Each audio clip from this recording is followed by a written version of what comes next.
Video ini hanya untuk mereka yang punya logika. Bagi yang tidak punya logika, skip aja. Saya baru saja menyaksikan sebuah video pendek yang menarik di TikTok. Dalam video itu terlihat Kapten Timnas Indonesia, Jay Itzes, menyemangati teman-temannya saat akan bertanding melawan Australia. Kita layak berada di sini, katanya. Kita bekerja keras untuk berada di sini. Sekarang kita memiliki peluang indah untuk menempatkan negara kita di peta. Jangan pernah lupa untuk siapa kita bermain. Pikirkan untuk siapa kita bermain. Untuk keluargamu, untuk negaramu, untuk kehormatanmu. Kita segera keluar dan kita habisi mereka sekarang. Seusai pertandingan, Jay kembali berseru kepada penonton di pinggir lapangan. Dengan lantang dia berteriak, "Kami bermain untuk kalian. Kami mencoba membuat kalian bangga. Tidak ada yang percaya kita, tapi kita percaya. Kita percaya," ujarnya. Wow. Buat saya itu adalah sebuah ujaran penyemangat yang luar biasa. Tapi yang paling penting adalah bagaimana Jay menyebut bahwa mereka harus berjuang untuk menempatkan negara kita di peta. Dia juga mengatakan bahwa dia dan teman-temannya di tim nasional Indonesia bermain untuk negara. For your country, ujarnya. Buat saya itu luar biasa mengharukan. Dia bule, sebagaimana besar teman-temannya juga bule. Dan mereka merasa terpanggil untuk berjuang demi negara Indonesia. Sebelum ini mungkin banyak yang skeptis dengan para pemain naturalisasi ini. Apa iya mereka adalah sekumpulan anak muda Indonesia yang bersedia berjuang demi Indonesia? Tapi sekarang, terutama setelah menyaksikan 2 pertandingan di babak pra-kualifikasi Piala Dunia melawan Saudi dan Australia, skeptisisme semacam itu selayaknya kita tinggalkan. Apa yang disampaikan Jay tadi adalah sebuah contoh terbaik. Tapi juga seperti yang terlihat melalui siaran langsung di televisi, para pemain naturalisasi ini dengan penuh kebanggaan menyanyikan lagu Indonesia Raya. Sebagian dari mereka baru beberapa bulan bergabung dengan timnas kita. Namun mereka sudah menjelma menjadi pemain Indonesia. Sulit untuk membantah program naturalisasi kita benar-benar bisa membawa hasil yang mengagumkan. Tapi mari kita bicarakan dulu apa yang disebut naturalisasi ini. Naturalisasi berarti pewarganegaraan atau alih status dari warga negara asing WNA menjadi warga negara Indonesia WNI. Normalnya seorang WNA yang ingin menjadi WNI harus memenuhi syarat-syarat tertentu. Misalnya saja, sudah berusia 18 tahun atau sudah kawin. Lalu sudah bertempat tinggal di wilayah NKRI paling singkat 5 tahun berturut-turut atau paling singkat 10 tahun tidak berturut-turut. Juga harus dapat berbahasa Indonesia, serta mengakui dasar negara Pancasila dan UUD 45. Tapi itu adalah naturalisasi biasa. Yang terjadi dalam kasus sepak bola Indonesia saat ini berbeda. Hampir semua pemain asing yang sekarang menjalani naturalisasi ini memang adalah orang-orang yang berhak mengajukan permohonan sebagai WNI karena orang tuanya atau kakek neneknya berdarah Indonesia atau lahir di Indonesia. Mereka adalah warga yang sebenarnya dapat dikategorikan sebagai warga negara Indonesia, tapi selama ini masih berstatus sebagai warga negara asing. Para pemain naturalisasi Indonesia masuk dalam kategori itu.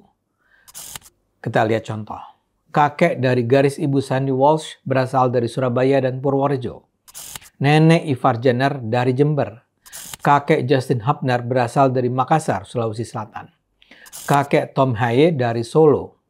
Kakek Ragnar Oratmangun berasal dari Ambon. Sedangkan kakek Jay Itzes berasal dari Semarang.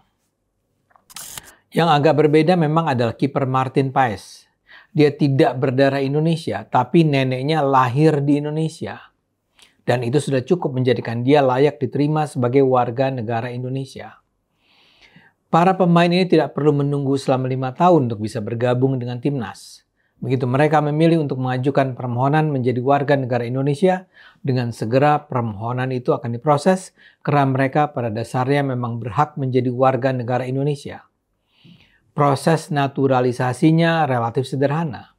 Kalau PSSI sudah bisa memperoleh seorang pemain asing berdarah Indonesia yang tertarik menjadi pemain nasional Indonesia, pemain tersebut diminta untuk mendaftarkan diri kepada Menkumham.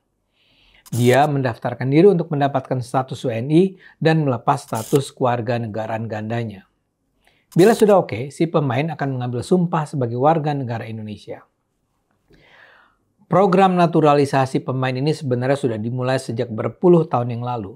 Tapi peningkatan dan percepatan kemajuannya bisa dirasakan sejak Menpora Zainuddin Amali dan Ketua Umum PSSI di masa jabatan 2019-2023 Muhammad Iryawan merestui program naturalisasi pada tahun 2020. Bersamaan dengan itu, PSSI menarik Sintayong STY sebagai pelatih Indonesia pada 28 Desember 2019. STY sangat pro pada skema naturalisasi ini. 4 tahun sejak program naturalisasi disetujui, ada 14 pemain telah menjalani naturalisasi melalui persetujuan DPR. Naturalisasi sebelum era Muhammad Iryawan dilakukan untuk memenuhi kebutuhan klub, bukan timnas. Ketika itu yang dinaturalisasi terutama adalah pemain-pemain asing yang bukan berdarah Indonesia. Ini yang membedakan naturalisasi saat ini. PSSI sekarang mencari anak-anak muda asing yang memiliki darah Indonesia atau punya garis keturunan yang pernah lahir di Indonesia. Ini dilakukan dalam strategi besar kejayaan tim nasional Indonesia. Kita beruntung pernah dijajah begitu lama oleh Belanda. Belanda punya sistem sepak bola profesional yang matang dan sudah terbukti keunggulannya di Eropa. Dan di sana ada banyak pemain yang memiliki darah Indonesia. Mereka inilah yang sekarang berusaha didekati. Tapi ini tentu bukan perkara mudah. Yang mengganjal adalah untuk melaksanakan naturalisasi, mereka harus melepaskan kewarganegaraan asingnya. Mereka tetap bisa bermain di Eropa, tapi mereka harus menjadi warga negara Indonesia. Bagaimanapun sekarang kita bisa menyaksikan semakin banyaknya pemain-pemain asing yang bersedia menjadi warga negara Indonesia. Sampai pertengahan 2024, Kementerian Pemuda dan Olahraga telah mendata hampir 400 pesepak bola diaspora Indonesia di luar negeri. Nama-nama itu terdiri dari pemain usia di bawah 17 tahun hingga usia 30 tahun yang masih memegang paspor Indonesia dan juga yang masih memerlukan alih kewarganegaraan atau naturalisasi. Memang tidak semua pihak setuju dengan skema ini. Yang sering jadi persoalan adalah dampaknya pada apa yang disebut sebagai pemain lokal. Yang maksudnya pemain-pemain Indonesia yang memang lahir dan dibesarkan di Indonesia. Putra Nababan misalnya, anggota DPR dari PDIP pernah mengusulkan agar dalam susunan skuad tim nasional Indonesia tetap memberikan kuota 60% pemain lokal. Kalangan yang risau dengan naturalisasi berharap PSSI lebih fokus pada program pembinaan sepak bola di seluruh tanah air. Para pemain naturalisasi dianggap lebih berkualitas, berkat fasilitas dan pembinaan ala Eropa. Karena itu yang disarankan adalah pembenahan pembinaan sepak bola ketimbang naturalisasi. Saya sendiri termasuk pendukung naturalisasi. Ini kita perlukan karena realistis saja. Di gelanggang dunia, sepak bola Indonesia tidak punya reputasi yang mengesankan. Sejak era reformasi, posisi Indonesia semakin turun di ranking sepak bola dunia menurut FIFA. Pada 1998, Indonesia berada pada posisi 76. Tapi kemudian turun sehingga mencapai titik terendah pada posisi 191 pada Juli 2016. Sekarang sebelum draw dengan Australia kemarin, kita berada di posisi 133. Sepak bola adalah olahraga yang memiliki arti strategi secara bisnis, politik, budaya, dan sosial. Kalau kita menganggap sepak bola memang penting, sangat diperlukan langkah-langkah berani untuk membangkitkannya. Pembinaan sepak bola dalam negeri jelas dibutuhkan. Tapi kita harus meningkatkan standar kualitas yang harus dicapai tim nasional. Indonesia tidak boleh sekedar menjadi penonton, tapi menjadi pemain. Seperti saya katakan, mungkin kita harus bersyukur pernah dijajah Belanda. Mudah-mudahan warisan penjajahan Belanda bisa kita manfaatkan untuk kemajuan Indonesia. Ayo gunakan akal sehat, karena hanya dengan akal sehat Indonesia akan selamat.